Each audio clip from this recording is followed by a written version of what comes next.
So yun mga boss, tapos na yung gulong. Tapos nailagay ko na rin dun sa yung spare tire. So ikakabit na lang nila yung. So dito na yung mga pinalitan. So ikakabit na lang yung mga bago.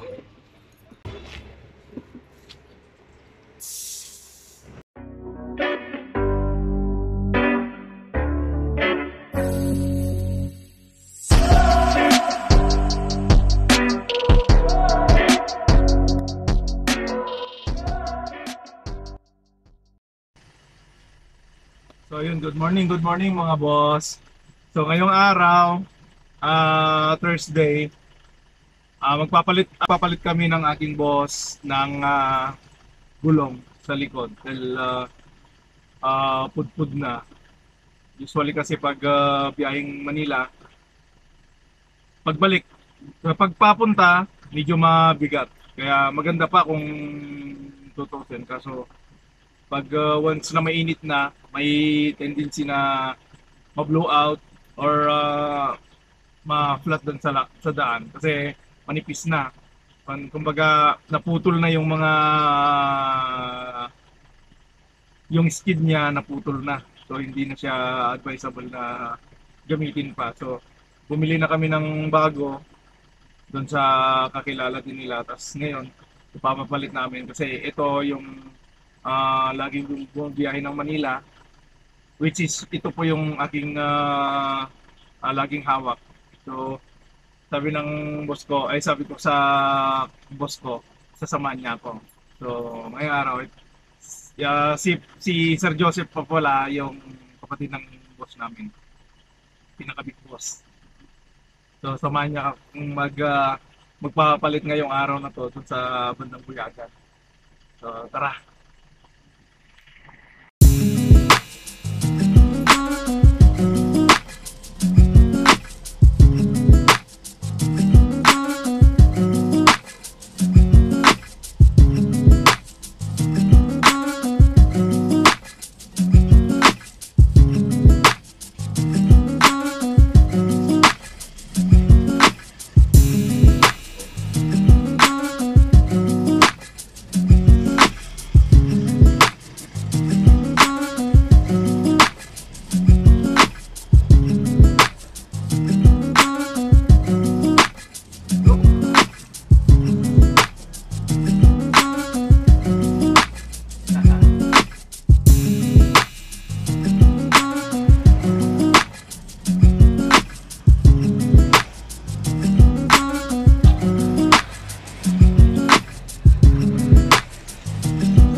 Yung pala mga boss, itong si Sir Joseph po namin, malapit na yung kanyang birthday sa December 27. Ano sir? 27. So, titingnan natin kung may makain ba si sir. Hindi ako bahala dyan. Walang bahala. Pizza! Walang bahala dyan. So, advance happy birthday sir. Ay, salamat po. Mga 29 siguro maganda na ako. Ah, 29 siguro. Napanood mo yung vlog ko sir, yung kay dalawa kami ni Gilbert? Hindi mo pa napanood? Panuhin ko na lang pag uwi ko na lang mamaya. Sabi ko na, tinanong ko ano yung pangalan ng vlog ko. Pagkasabi ko, tapos nag-isip siya, happy birthday pala, bro. Sabi niya sa akin. Ay, ganun ba? Nung 16, nung Ay, ganun November ba? 16. So, bigla siyang napatigil, tapos sabi ko, secret lang natin yun. Sabi ko. Wala na ngayon, alam na nila, sabi niya. Secret lang natin yun. Sabi ko. Sa'yo, secret lang. Secret pa talaga yun.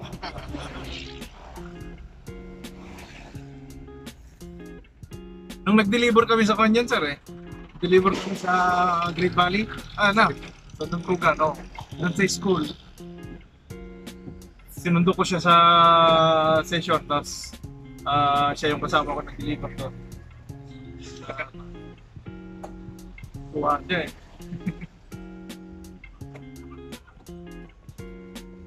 So, ito palang pagpapalitan ko namin ng gulong.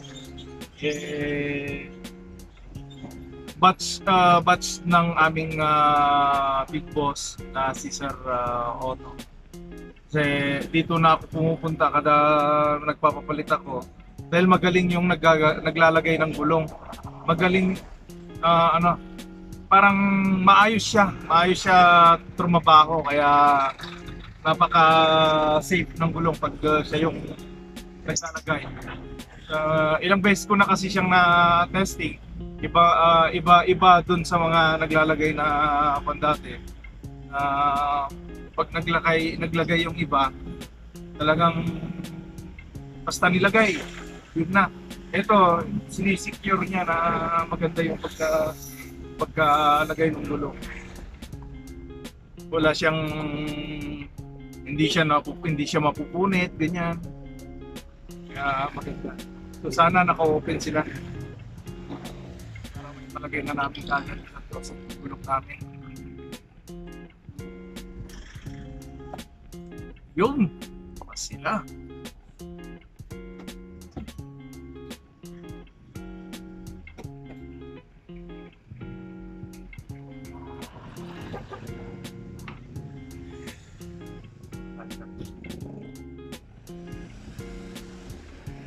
Sabihin ko lang siya na.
So yun mga boss, nandito kami sa gawaan ng gulong.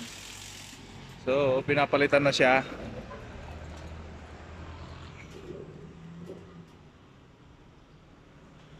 Yun. Dahil sa taramidan tangakan. Tulak mo lang tatan. Sekto lamang ikabilan. So itong galing dito sa right side, gagawin ko ng spare tire kasi yung spare tire namin na una, may bitak siya dito sa kanya, dito sa banda rito. may bitak siya. Kaya delikado. So ito yun. Yan, papalitan na siya.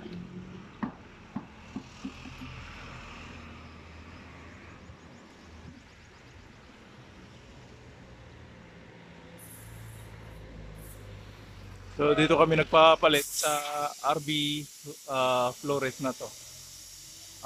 Yung anak nitong may-ari nito, batch din nung boss namin. Batch ni Sir Otto. So sila ng mga magbubarkada nagtutulungan.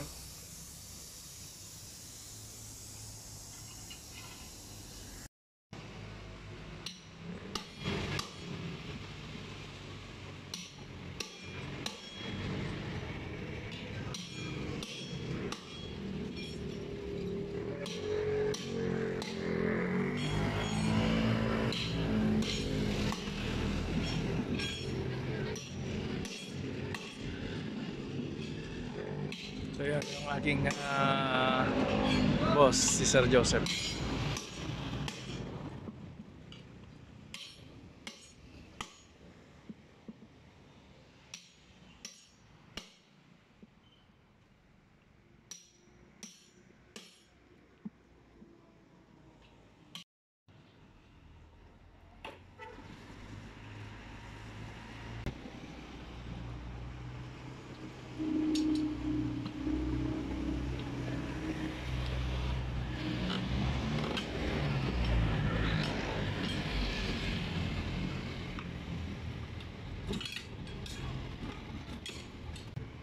So sa tagal na nung gulong na yun, hindi pa natatanggal.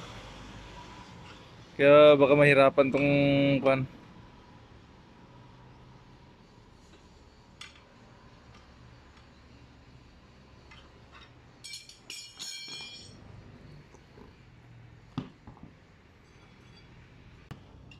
Sayang yung gulong na yun kasi makapal pa, tapos malalim pa yung grip, kaso talagang wala na. Hindi na siya advisable. May punit sa gitna eh.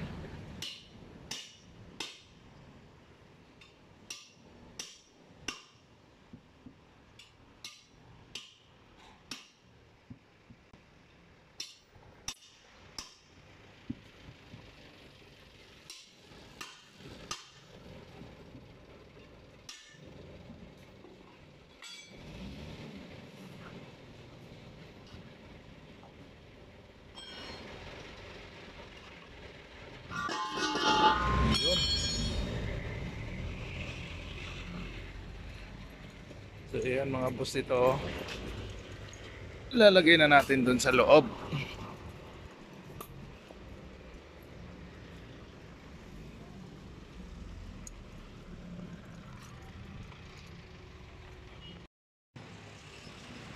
So ayan mga boss, tapos na yung gulong. Tapos nailagay ko na rin dun sa yung spare tire. So kakabit na lang nila yung, so dito na yung mga pinalitan. Kasi kakabit na lang yung mga bago.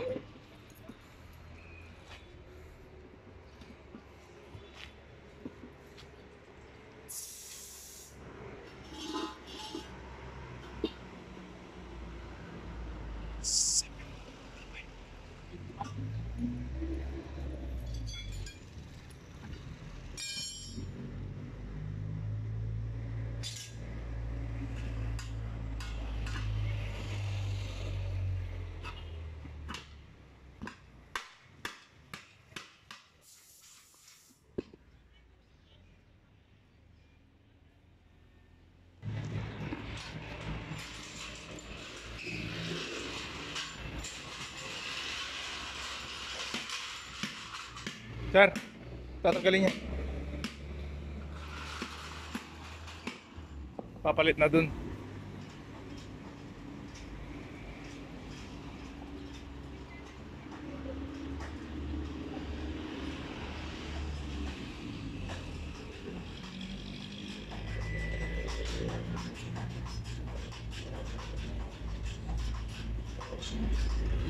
So magiging setup nitong mga gulong mga boss, yung nasa harap ilalagay doon sa likod para yung bago nasa harap.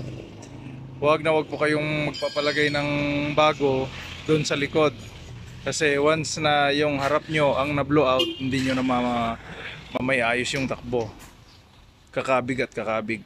So laging bago yung nasa harap. Yung luma doon sa likod.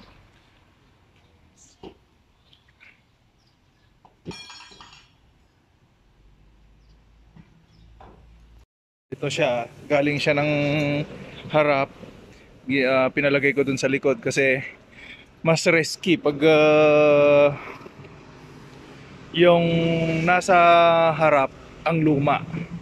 So lagi nyong tatandaan pag nagpalagay po kayo, laging bago ang nasa harap, luma yung nasa likod.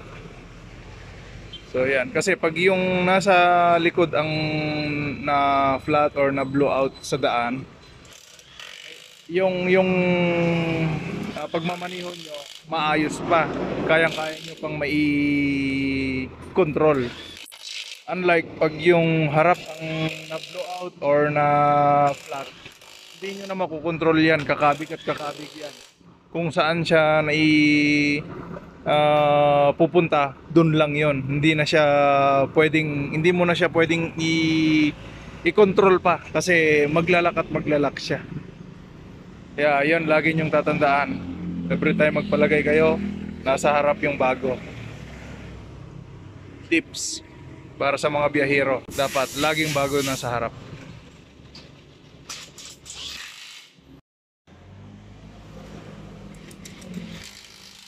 And then pagkatapos nito, pag nailagay na lahat, pagbalik natin doon sa komisari, doon naman tayo maglilinis. Tapos ang isa pang gagawin ko mamaya, gagawin ko dito sa truck namin, itong lalagyanan ng battery niya, gagawan ko siya ng lock. Kailangan secured natin yung ating mga battery. Baka mahulog sa dire-diretsong biyahe. So ganon. So sa pan pala ng gulong po namin, ang pinapalagay ko 75 yung PSI niya na nilalagay ko sa lahat ng gulong namin. Kasi hindi lang cakes yung nakakarga namin kung minsan. So bali may mga pick up ng karne, ganyan. So kailangan nating i-secure yung gulong natin kasi hindi naman pwede siyang malambot lang yung gulong. Hindi rin siya pwedeng matigas masyado. Although hanggang 80 yung PSI ng gulong natin, hindi naman pwedeng ganung lagi kasi matigas naman siya kung kakargahan ng cake, matagtag. So nasa normal lang ako nag-rely, 75 PSI.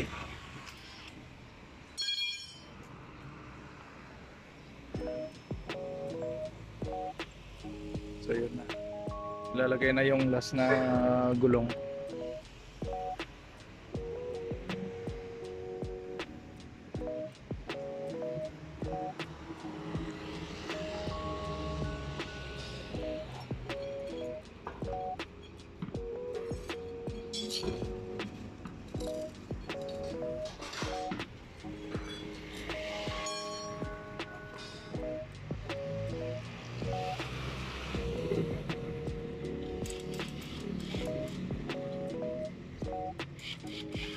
Initan, sir? Hindi ka na initan? Di ba, malapit na, sir. Malapit na matapos.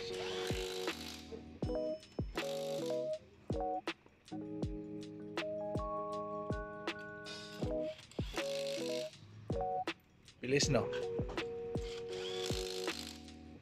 So, yun pala yung apo ng may-ari.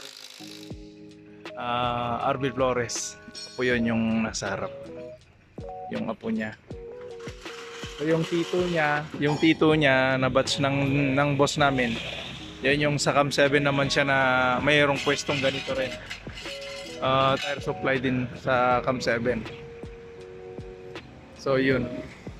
So tapos na yung ating pinalagay na gulong. So iayos na lang yung babayaran natin. Tapos ready to go na rin tayo. Ayan mga boss. Iayos na lang yung babayaran natin doon sa siya rin kasi yung cashier dito sa RB Flores, yung apo nila. So, yun. Ayos na lang natin. Tapos ready to go na kami. So, yun. Tara. So, yun mga boss. Tapos na kami dito sa pinagpapalitan namin ng gulong. So, tayo'y pupunta na doon sa komisari para magawa pa natin yung ibang gagawin dito sa truck. Maglilinis kasi tayo ng truck at saka maglalagay ng lock ng battery dahil kailangan nating ma-secure. So, ang inabot pala dun sa pag-replace ng gulong natin kasi rotation at saka replace ng gulong. So, bali ang labor niya 500. So, yun. Not bad kasi yun nga yung standard na ginagawa natin. Yung bago nilalagay sa harap at saka yung nasa harap yun ang napupunta sa likod. So yun yung ginagawang rotation para safe yung sasakyan at saka yung biyahe nyo. So laging tatandaan, wag na wag kayong magpapalagay ng bago sa likod which is luma yung harap. So laging nasa harap yung bago. Tapos yung nasa harap na luma nyo, yun yung lalagay nyo sa likod. Para once na bumabiyahe kayo at mayroong mang nangyari dun sa gulong na yon, kung nasa likod na yung luma, at least kung hindi natin inaasahan na flat or sumabog siya, may control pa kayo sa manibela nyo. Unlike kung nasa harap yung luma at nasabugan kayo, asahan nyo, hindi nyo na makokontrol ang manibela nyo. Never nyong makontrol once na nasabugan kayo ng gulong sa harap. So yun lang lagi nyong tatandaan pag magpalagay kayo ng bago, lagi dun sa harap ang bago, luma yung sa likod. So yun. So dito na namin tatapusin yung aming video vlog ng aking boss with Sir Joseph. So keep on watching and keep safe. Bye bye.